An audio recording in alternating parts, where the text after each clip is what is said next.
the beginning, I found this abandoned, this Range Rover.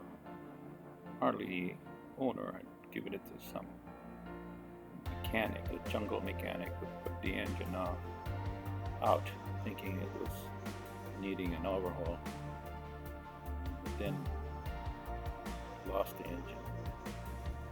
So I got this and pulled this out, inflated the tires, brakes were locked, brought it to a shop that I had known, built my Jeep, this Jeep. This Jeep was built with a 3.5 liter Rover V8 engine that I had found laying around. Overhauled is, just used this Jeep for off-roading. First thing I did was put it in the Range Rover. Engine never really ran well until I changed the carburetor and manifold and the electronic ignition, the petronix. Here it is with the engine installed. And interior is pretty bad.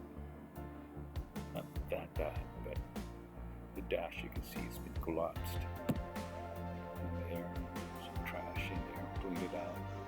Foam was bad.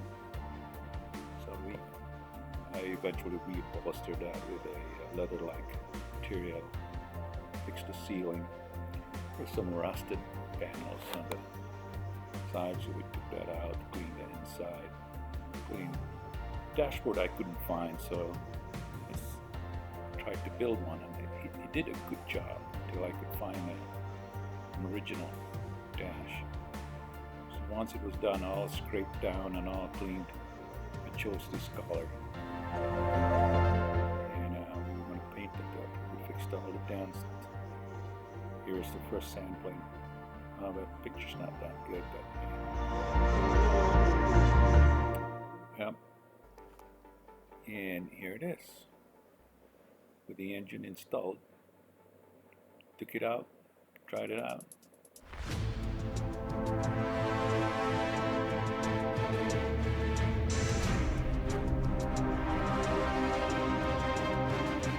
Call it the fishbowl. Windows were so large. Ah, beautiful truck. This is really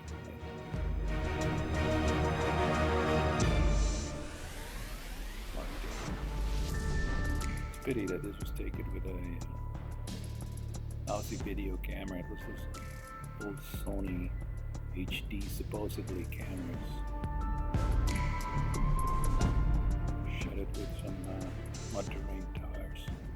Cleaned out those wheels and painted them and kind of rusted them.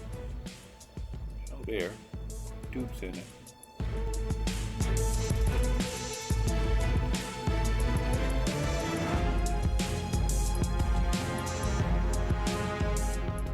Four-wheel drive worked. This model is in a, so I guess all of them are all track. Tinted the windows. I'd recarpeted this whole thing inside. Picked a tan color to match the green exterior. Put an air conditioning unit on it.